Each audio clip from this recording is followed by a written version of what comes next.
Hi ಎಲ್ರಿಗೂ ನಮಸ್ಕಾರ. Share marketing Kannada ಚಾನೆಲ್ಗೆ ನಿಮಗೆ ಸ್ವಾಗತ. ಫೆಬ್ರವರಿ 15ರ ಮಾರ್ಕೆಟ್ ಅಪ್ಡೇಟ್ನ ನೋಡೋದಾದ್ರೆ ಮಾರ್ಕೆಟ್ನ ಸ್ಟ್ರಾಂಗ್ ಮೊಮೆಂಟಮ್ ಇವತ್ತು ಕೂಡ ಕಂಟಿನ್ಯೂ ಆಗಿದೆ. ನಿಫ್ಟಿನಲ್ಲಿ 70 ಪಾಯಿಂಟ್ಗಳಷ್ಟು ಗೇನ್ ನೋಡೋದಕ್ಕೆ ಸಿಕ್ತು. 21,900ರ ಮೇಲ್ಗಡೆ ನಿಫ್ಟಿ ಕ್ಲೋಸಿಂಗ್ ಅನ್ನು ಕೊಟ್ಟಿದೆ. ಹಾಗೆ ಸೆನ್ಸೆಕ್ಸ್ನಲ್ಲಿ 227 ಪಾಯಿಂಟ್ಗಳ ಅಪ್ಸೈಡ್ ನೋಡೋದಕ್ಕೆ ಸಿಕ್ತು. ಬ್ಯಾಂಕ್ ನಿಫ್ಟಿ 357 ಪಾಯಿಂಟ್ಗಳ ಗೇನ್ನೊಂದಿಗೆ ಕ್ಲೋಸ್ ಆಗಿದೆ. ಭಾರತದ GDP quarter on quarter increase ಆಗ್ತದೆ. ಹಾಗೆಯೇ ಮುಂದಿನ ಕ್ವಾರ್ಟರ್ಗಳಲ್ಲಿ ಕೂಡ ಒಳ್ಳೆ ಒಂದು GDP ಫೋರ್ಕಾಸ್ಟ್ ನಮಗೆ ನೋಡೋದಕ್ಕೆ ಸಿಗ್ತದೆ. ಬಟ್ ವರ್ಲ್ಡ್ನ ಥರ್ಡ್ ಲಾರ್ಜೆಸ್ಟ್ ಎಕಾನಮಿ ಆಗಿದ್ದಂಥ ಜಪಾನ್ ಟೆಕ್ನಿಕಲಿ ಈಗ ರಿಸೆಷನ್ಗೆ ಸ್ಲಿಪ್ ಆಗ್ತಿದೆ. ಹಾಗೆ ಆ ಥರ್ಡ್ ಪೊಸಿಷನ್ ಅನ್ನು ಜರ್ಮನಿ ತಗೊಂಡಿದ್ದಾರೆ. ಜಪಾನ್ನಲ್ಲಿ ಕಂಟಿನ್ಯೂಸ್ 2 ಕ್ವಾರ್ಟರ್ಗಳಿಂದ GDP ಫಾಲ್ ನೋಡೋದಕ್ಕೆ ಸಿಗ್ತದೆ. ಹಾಗೆಯೇ ಯಾವುದೇ ಒಂದು ಪರ್ಟಿಕ್ಯುಲರ್ ಕಂಟ್ರಿಯ GDP ಕಂಟಿನ್ಯೂಸ್ 2 ಕ್ವಾರ್ಟರ್ ಫಾಲ್ ಆದರೆ ಟೆಕ್ನಿಕಲಿ ಆ ಕಂಟ್ರಿ ರಿಸೆಷನ್ಗೆ ಸ್ಲಿಪ್ ಆಗ್ತಿದೆ ಅಂತ ಕನ್ಸಿಡರ್ ಆಗುತ್ತೆ. ಹಾಗೆಯೇ ಅನ್ಎಂಪ್ಲಾಯ್ಮೆಂಟ್ ಕೂಡ ಜಾಸ್ತಿ ಆಗ್ತಾ ಹೋದಾಗ ರಿಸೆಷನ್ನ ಚಾನ್ಸಸ್ ಇನ್ನಷ್ಟು ಇನ್ಕ್ರೀಸ್ ಆಗುತ್ತೆ. ರಿಸೆಷನ್ ಅನ್ನು ಐಡೆಂಟಿಫೈ ಮಾಡೋದಕ್ಕೆ ಇನ್ನಷ್ಟು ಕಾಂಪ್ಲೆಕ್ಸ್ ಫಾರ್ಮುಲಾಗಳು ಇದೆ. ಬಟ್ ಟೆಕ್ನಿಕಲಿ ನಾವು ಅಬ್ಸರ್ವ್ ಮಾಡಿದಾಗ GDP ಫಾಲ್ ಆಗೋದು ಒಂದು ಕಂಟ್ರಿ ರಿಸೆಷನ್ಗೆ ಹೋಗೋದಕ್ಕೆ ಮೇಜರ್ ರೀಸನ್ ಆಗಿರುತ್ತೆ. ನಿಫ್ಟಿಯ ಟಾಪ್ ಗೇನರ್ಸ್ ಮತ್ತೆ ಲೂಸರ್ಸ್ ಅನ್ನು ಅಬ್ಸರ್ವ್ ಮಾಡಿದಾಗ M&M ಇವತ್ತು ಟಾಪ್ ಗೇನರ್ ಆಗಿತ್ತು.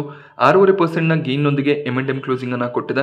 BPCL ನ ಸ್ಟ್ರಾಂಗ್ ಮೊಮೆಂಟಮ್ ಕೂಡ ಕಂಟಿನ್ಯೂ ಆಗ್ತದೆ. 4.5% ನಷ್ಟು ಅಪ್ಸೈಡ್ ಇವತ್ತು ಕೂಡ ನೋಡೋದಕ್ಕೆ ಸಿಕ್ತು. ಪವರ್ ಸೆಕ್ಟರ್ ನ ಸ್ಟಾಕ್ ಗಳಲ್ಲಿ ಒಳ್ಳೆ ಒಂದು ಪಾಸಿಟಿವ್ ಟ್ರೆಂಡ್ ನೋಡೋದಕ್ಕೆ ಸಿಕ್ಕಿದೆ. NTPC 3.5% ಗೇನ್ ಆಗಿದ್ರೆ ಪವರ್ ಗ್ರಿಡ್ ನಲ್ಲಿ 3% ನ ಅಪ್ಸೈಡ್ ನೋಡೋದಕ್ಕೆ ಸಿಗ್ತದೆ. ONGC ಕೂಡ 3% ಗೂ ಹೆಚ್ಚಿನ ಅಪ್ಸೈಡ್ ನೊಂದಿಗೆ ಇವತ್ತು ಕ್ಲೋಸಿಂಗ್ ಅನ್ನು ಕೊಟ್ಟಿದೆ.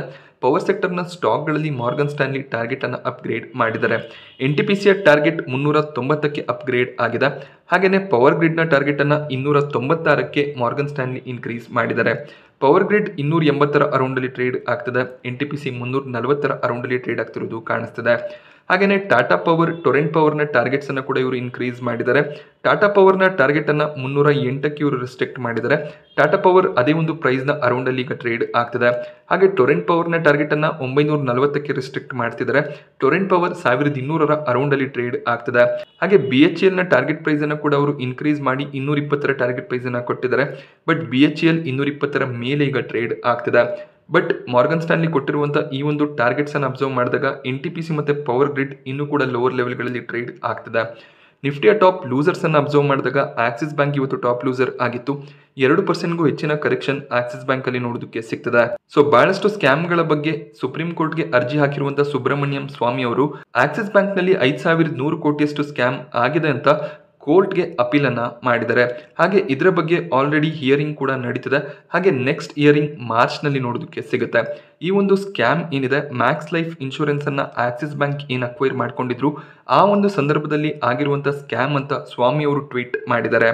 ಆಕ್ಸಿಸ್ ಬ್ಯಾಂಕ್ ಮ್ಯಾಕ್ಸ್ ಲೈಫ್ ನಲ್ಲಿ 12% ಸ್ಟೇಕ್ ಅನ್ನ ಬೈ ಮಾಡ್ಕೊಂಡಿದ್ರು. 31ರಿಂದ 32ರ ಪ್ರೈಸ್ ನಲ್ಲಿ ಪ್ರತಿ ಶೇರ್ ಅನ್ನು ಅವರು ಅಕ್ವೈರ್ ಮಾಡ್ಕೊಂಡಿದ್ರು. ಸ್ವಾಮಿ ಅವರ ಅಲಿಗೇಷನ್ ಇರೋದು ಇದು ತುಂಬಾನೇ ಕಡಿಮೆ ವ್ಯಾಲ್ಯೂಯೇಷನ್ ಆಗಿದೆ. ಇಲ್ಲಿ ಆಕ್ಸಿಸ್ ಬ್ಯಾಂಕ್ ಫ್ರಾಡ್ ಅನ್ನ ಮಾಡಿ ಹೆಚ್ಚಿನ ಒಂದು ಪ್ರಾಫಿಟ್ಸ್ ಗಳನ್ನ ಮಾಡ್ಕೊಂಡಿದ್ದಾರೆ. ಸೊ ಕೇವಲ 736 ಕೋಟಿಯಷ್ಟು ಸ್ಪೆಂಡಿಂಗ್ ಅನ್ನ ತೋರಿಸಿ ಇದರಿಂದ 4,000 ಕೋಟಿಯಷ್ಟು ಗೇನ್ಸ್ ಅನ್ನ ಆಕ್ಸಿಸ್ ಬ್ಯಾಂಕ್ ಮಾಡ್ಕೊಂಡಿದ್ದಾರೆ ಅನ್ನೋದು ಸ್ವಾಮಿ ಅವರ ಅಲಿಗೇಷನ್ ಆಗಿದೆ. ಸೊ ಇದರ ಬಗ್ಗೆ already insurance regulatory development authority investigation ಅನ್ನ ಮಾಡಿದ್ದು ಮ್ಯಾಕ್ಸ್ ಲೈಫ್ಗೆ 3 ಕೋಟಿಯಷ್ಟು ಪೆನಾಲ್ಟಿಯನ್ನ ಹಾಕಿದ್ದಾರೆ. 3 ಕೋಟಿಯ ಪೆನಾಲ್ಟಿ ತುಂಬಾನೇ ಚಿಕ್ಕ ಪೆನಾಲ್ಟಿ ಅಂತ ಸ್ವಾಮಿ ಅವರು ಹೇಳಿದ್ದಾರೆ.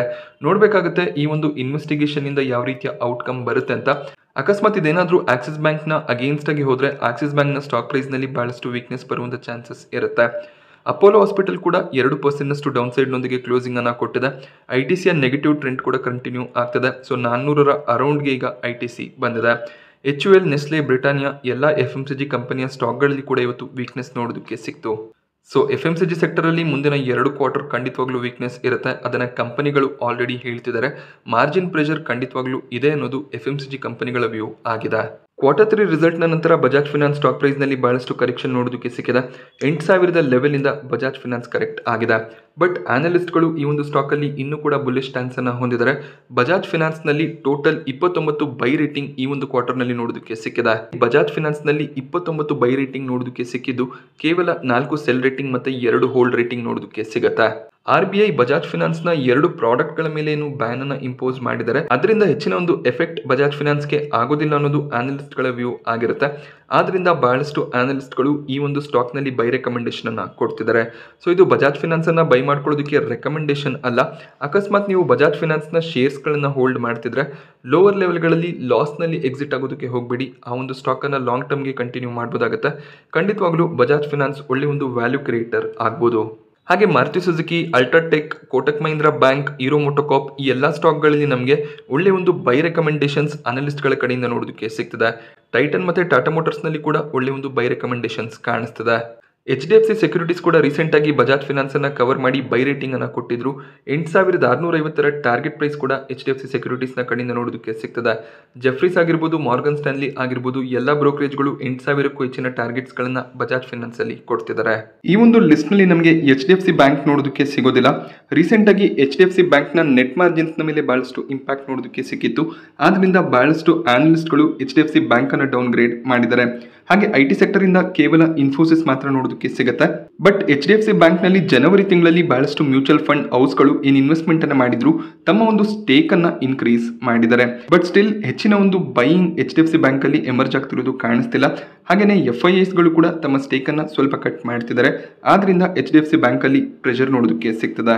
ಇವತ್ತಿನ FII DII ಆಕ್ಟಿವಿಟಿಯನ್ನು ಅಬ್ಸರ್ವ್ ಮಾಡಿದಾಗ DIIs ನೆಟ್ ಬೈಯರ್ಸ್ ಆಗಿದ್ರು. 2276 ಕೋಟಿ ಅಮೌಂಟ್ನ ನೆಟ್ ಬೈಯಿಂಗ್ DIIs ಕಡೆಯಿಂದ ನೋಡೋದಕ್ಕೆ ಸಿಗ್ತದೆ. ಬಟ್ FIIs ಇವತ್ತು ಕೂಡ ಸೆಲ್ಲಿಂಗ್ ಅನ್ನು ಕಂಟಿನ್ಯೂ ಮಾಡಿದ್ದಾರೆ. 3064 ಕೋಟಿ ಅಮೌಂಟ್ನ ನೆಟ್ ಸೆಲ್ಲಿಂಗ್ FIIs ಕಡೆಯಿಂದ ಬಂದಿದೆ. ಯೆಸ್ ಬ್ಯಾಂಕ್ ನಲ್ಲಿ ಒಂದು ಸ್ಟ್ರಾಂಗ್ ಮೊಮೆಂಟಮ್ ಕಂಟಿನ್ಯೂ ಆಗ್ತಿರೋದು ಕಾಣಿಸ್ತದೆ. ಯೆಸ್ ಬ್ಯಾಂಕ್ ನಲ್ಲಿ ಕಾರ್ಲೈಲ್ ಗ್ರೂಪ್ 13 ರೂಪಾಯಿ ಅರೌಂಡ್ ಅಲ್ಲಿ ಸ್ಟೇಕ್ ಅನ್ನ ಬೈ ಮಾಡ್ಕೊಂಡಿದ್ರು. ಆ ಒಂದು ಸ್ಟೇಕ್ ಅನ್ನ ಬಲ್ಕ್ ಡೀಲ್ ನ ಮೂಲಕ ಸೆಲ್ ಮಾಡಿರುವಂತ ಚಾನ್ಸಸ್ ಇದೆ. 1129 ಕೋಟಿ ಅಮೌಂಟ್ನ ಬಲ್ಕ್ ಡೀಲ್ ಯೆಸ್ ಬ್ಯಾಂಕ್ ಅಲ್ಲಿ ನೋಡೋದಕ್ಕೆ ಸಿಕ್ಕಿದೆ. ಜುಲೈ 2022ರಲ್ಲಿ 13 ರೂಪಾಯಿ 78 ಪೈಸೆ ಅರೌಂಡ್ ಅಲ್ಲಿ ಕಾರ್ಲೈಲ್ ಈ ಒಂದು ಸ್ಟೇಕ್ ಅನ್ನ ಬೈ ಮಾಡ್ಕೊಂಡಿದ್ರು. ಸೊ ಈಗ ಆಲ್ಮೋಸ್ಟ್ ಡಬಲ್ ಆಗಿದೆ ಅವರ ಒಂದು ಇನ್ವೆಸ್ಟ್ಮೆಂಟ್. ಅದೇ ಒಂದು ರೀಸನ್ ನಿಂದ ಕಾರ್ಲೈಲ್ ಇಲ್ಲಿ ಪ್ರಾಫಿಟ್ ಬುಕಿಂಗ್ ಅನ್ನ ಮಾಡ್ಕೊಂಡಿದ್ದಾರೆ.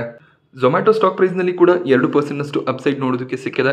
ಝೊಮ್ಯಾಟೊ ಸ್ಟಾಕ್ ಅನ್ನು ಕೂಡ ಬಹಳಷ್ಟು ಬ್ರೋಕರೇಜ್ಗಳು ಅಪ್ಗ್ರೇಡ್ ಮಾಡಿದ್ದಾರೆ. CLSA ಟಾರ್ಗೆಟ್ ಪ್ರೈಸ್ ಅನ್ನ ಇನ್ಕ್ರೀಸ್ ಮಾಡಿದ್ದಾರೆ. CLSA ಕಡೆಯಿಂದ ಈಗ 227ರ ಟಾರ್ಗೆಟ್ ಪ್ರೈಸ್ ನೋಡೋದಕ್ಕೆ ಸಿಗ್ತದೆ. ಹಾಗೆ ಇವರು ರೀಸೆಂಟ್ ಆಗಿ ಬ್ಲಿಂಕಿಟ್ ಅನ್ನ ಏನು ಅಕ್ವೈರ್ ಮಾಡ್ಕೊಂಡಿದ್ರು. ಸೊ ಆ ಒಂದು ಸೆಗ್ಮೆಂಟ್ ನಿಂದ ಕೂಡ ಒಳ್ಳೆ ಒಂದು ರೆವೆನ್ಯೂಸ್ ಮತ್ತೆ ಪ್ರಾಫಿಟ್ಸ್ ಅನ್ನ ಜನರೇಟ್ ಮಾಡ್ತಿದ್ದಾರೆ. ಮುಂದಿನ ದಿನಗಳಲ್ಲಿ ಈ ಒಂದು ಪ್ರಾಫಿಟ್ ಜನರೇಷನ್ ಕಂಟಿನ್ಯೂ ಆಗುತ್ತೆ ಅನ್ನೋದು CLSA ಒಂದು ವ್ಯೂ ಆಗಿದೆ. ಹಾಗೆಯೇ ಬರ್ನ್ಸ್ಟೈನ್ ಕೂಡ ಸ್ಟಾಕ್ ನಲ್ಲಿ ಬೈ ರೆಕಮೆಂಡೇಶನ್ ಅನ್ನ ಕೊಟ್ಟಿದ್ದು 180ರ ಟಾರ್ಗೆಟ್ ಪ್ರೈಸ್ ಅನ್ನ ಕೊಟ್ಟಿದ್ದಾರೆ. ಜೆಫ್ರೀಸ್ ನ ಕಡೆಯಿಂದ 205ರ ಟಾರ್ಗೆಟ್ ಪ್ರೈಸ್ ನೋಡೋದಕ್ಕೆ ಸಿಗ್ತದೆ. HSBC ಕೂಡ 163ರ ಟಾರ್ಗೆಟ್ ಪ್ರೈಸ್ ಅನ್ನ ಝೊಮ್ಯಾಟೋಗೆ ಕೊಡ್ತಾ ಇದ್ದಾರೆ. ಬಟ್ ಝೊಮ್ಯಾಟೊ ಇನ್ ಪ್ರಾಫಿಟ್ಸ್ ಗಳನ್ನ ಡಿಕ್ಲೇರ್ ಮಾಡ್ತಿದ್ದಾರೆ. ಆ ಪ್ರಾಫಿಟಬಿಲಿಟಿ ಇದೇ ರೀತಿಯಲ್ಲಿ ಕ್ವಾರ್ಟರ್ ಆನ್ ಕ್ವಾರ್ಟರ್ ಕಂಟಿನ್ಯೂ ಆಗಬೇಕಾಗುತ್ತೆ. ಇಲ್ಲ ಅಂದ್ರೆ ಮುಂದಿನ ಕ್ವಾರ್ಟರ್ ನಲ್ಲಿ ಮತ್ತೆ ಬ್ರೋಕರೇಜ್ಗಳು ಟಾರ್ಗೆಟ್ ಅನ್ನ ಡೌನ್ ಗ್ರೇಡ್ ಮಾಡುವಂತ ಚಾನ್ಸಸ್ ಇರುತ್ತೆ. IPOಗಳ ವಿಚಾರಕ್ಕೆ ಬಂದಾಗ ಎಂಟೆರೋ ಹೆಲ್ತ್ ಕೇರ್ನ ಗ್ರೇ ಮಾರ್ಕೆಟ್ ಪ್ರೀಮಿಯಂ 2 ರೂಪಾಯಿಯಲ್ಲಿ ಸ್ಟೇಬಲ್ ಆಗಿ ಕಾಣಿಸ್ತದೆ. ಬಟ್ ಒಂದು ಫ್ಲಾಟ್ ಲಿಸ್ಟಿಂಗ್ ಅಥವಾ ನೆಗೆಟಿವ್ ಲಿಸ್ಟಿಂಗ್ನ ಎಕ್ಸ್ಪೆಕ್ಟೇಷನ್ ಈ ಒಂದು IPOನಿಂದ ಇದೆ. ನಾಳೆ ಅಂದರೆ ಫೆಬ್ರವರಿ 16ಕ್ಕೆ ಕಂಪನಿ ಮಾರ್ಕೆಟ್ನಲ್ಲಿ ಲಿಸ್ಟ್ ಆಗ್ತದೆ. ವಿಬೋರ್ ಸ್ಟೀಲ್ನಲ್ಲಿ ಒಳ್ಳೆ ಒಂದು ಸಬ್ಸ್ಕ್ರಿಪ್ಷನ್ ನೋಡೋದಕ್ಕೆ ಸಿಗ್ತದೆ. ಈ ಒಂದು ಸಬ್ಸ್ಕ್ರಿಪ್ಷನ್ನ ಎಕ್ಸ್ಪೆಕ್ಟೇಷನ್ ಇತ್ತು. ಸೊ ಕೇವಲ 72 ಕೋಟಿಯ IPO ಆಗಿದ್ದರಿಂದ ಹೆಚ್ಚಿನ ಒಂದು ಅಪ್ಲಿಕೇಶನ್ಸ್ಗಳು ಬಂದಿದೆ. ರಿಟೇಲ್ ಕ್ಯಾಟಗರಿ 201 ಟೈಮ್ ಸಬ್ಸ್ಕ್ರೈಬ್ ಆಗಿದೆ. NIA ಕ್ಯಾಟಗರಿ 772 ಟೈಮ್ ಸಬ್ಸ್ಕ್ರೈಬ್ ಆಗ್ತಿರೋದು ಕಾಣಿಸ್ತದೆ. QIB ಕ್ಯಾಟಗರಿಯಲ್ಲಿ 191 ಟೈಮ್ನ ಸಬ್ಸ್ಕ್ರಿಪ್ಷನ್ ನೋಡೋದಕ್ಕೆ ಸಿಕ್ತು. ಗ್ರೇ ಮಾರ್ಕೆಟ್ ಪ್ರೀಮಿಯಂ ಸ್ಟ್ರಾಂಗ್ ಆಗಿದೆ. 123ರ ಪ್ರೀಮಿಯಂ ನೋಡೋದಕ್ಕೆ ಸಿಗ್ತದೆ. ಒಳ್ಳೆ ಒಂದು ಲಿಸ್ಟಿಂಗ್ ಗೇನ್ನ ಎಕ್ಸ್ಪೆಕ್ಟೇಷನ್ಸ್ ಇರುತ್ತೆ. ಆಲ್ಮೋಸ್ಟ್ 80% ಲಿಸ್ಟಿಂಗ್ ಗೇನ್ನ ಎಕ್ಸ್ಪೆಕ್ಟೇಷನ್ಸ್ ಇದೆ. ವೇದಾಂತದಲ್ಲಿ ಇವತ್ತು 4% ಕರೆಕ್ಷನ್ ನೋಡೋದಕ್ಕೆ ಸಿಕ್ಕಿದೆ. ವೇದಾಂತದಲ್ಲಿ GQG ಪಾರ್ಟ್ನರ್ 2255 ಕೋಟಿಯಷ್ಟು ಶೇರ್ಸ್ಗಳನ್ನ ಬೈ ಮಾಡ್ಕೊಂಡಿರುವಂಥ ಚಾನ್ಸಸ್ ಇದೆ. 2.2% ಸ್ಟೇಕ್ ಅನ್ನ GQG ಪಾರ್ಟ್ನರ್ಸ್ ಇಲ್ಲಿ ಬೈ ಮಾಡಿರುವಂಥ ಚಾನ್ಸಸ್ ಇರುತ್ತೆ. ಬಟ್ ಈ ಒಂದು ಬೈಯಿಂಗ್ ಆದರೂ ಕೂಡ ಯಾಕೆ ಸ್ಟಾಕ್ ಪ್ರೈಸ್ನಲ್ಲಿ ವೀಕ್ನೆಸ್ ಇದೆ ಅಂದರೆ ಈ ಒಂದು ಸ್ಟೇಕನ್ನು ಪ್ರಮೋಟರ್ಸ್ಗಳು ಸೆಲ್ ಮಾಡಿರುವಂಥ ಚಾನ್ಸಸ್ ಇದೆ. ವೇದಾಂತ ಬಹಳಷ್ಟು ಡೆಟ್ಟನ್ನು ಫೇಸ್ ಮಾಡ್ತಿದೆ. ಅವರ ಬಾಂಡ್ಸ್ಗಳು ಮೆಚೂರ್ ಆಗ್ತಿದೆ. ಸೊ ಅದರ ಒಂದು ಪೇಮೆಂಟನ್ನು ಕೂಡ ಮಾಡಬೇಕಾಗಿದೆ. 8,000 ಕೋಟಿ ಅರೌಂಡಲ್ಲಿ ಬಾಂಡ್ ಪೇಮೆಂಟನ್ನು ಮಾಡಬೇಕಾಗಿದೆ. ಅದೇ ಒಂದು ರೀಸನ್ನಿಂದ ಇಲ್ಲಿ ಪ್ರಮೋಟರ್ಸ್ಗಳು ಸ್ಟೇಕನ್ನು ಸೆಲ್ ಮಾಡಿರುವಂಥ ಚಾನ್ಸಸ್ ಇರುತ್ತೆ.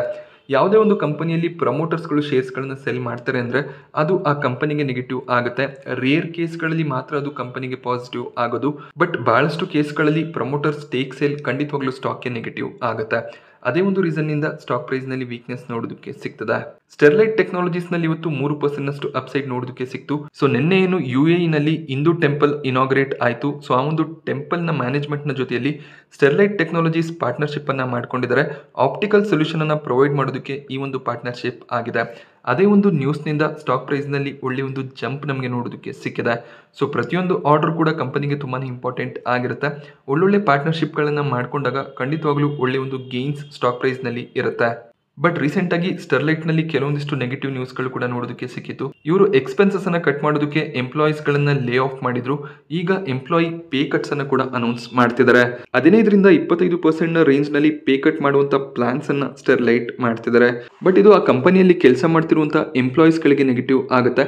ಬಟ್ ಶೇರ್ ಹೋಲ್ಡರ್ಸ್ ಗಳಿಗೆ ಈ ನ್ಯೂಸ್ ಪಾಸಿಟಿವ್ ಆಗಿದೆ. ಕಂಪನಿ ಯಾವುದೇ ರೀತಿಯಲ್ಲಿ ಎಕ್ಸ್ಪೆನ್ಸಸ್ ಅನ್ನ ಕಟ್ ಮಾಡಿದ್ರು ಕೂಡ ಅದು ಮಾರ್ಜಿನ್ಸ್ ಅನ್ನ ಪ್ರೊಟೆಕ್ಟ್ ಮಾಡುತ್ತೆ. ಅದು ಶೇರ್ ಹೋಲ್ಡರ್ಸ್ ಗಳಿಗೆ ಪಾಸಿಟಿವ್ ಆಗುತ್ತೆ. ನಾನಿವತ್ತು ನಿಮಗೆ ಮಾರ್ಕೆಟ್ನ ಬಗ್ಗೆ ಕೊಟ್ಟಂತ ಇನ್ಫಾರ್ಮೇಷನ್ ಇಷ್ಟ ಆದರೆ ವಿಡಿಯೋನ ಲೈಕ್ ಮಾಡಿ. ಹಾಗೆ ಇದೇ ರೀತಿಯ ಮಾರ್ಕೆಟ್ ಅಪ್ಡೇಟ್ಸ್ಗಳಿಗೋಸ್ಕರ ಚಾನಲ್ನ ಸಬ್ಸ್ಕ್ರೈಬ್ ಮಾಡ್ಕೊಳ್ಳಿ. Thank you friends.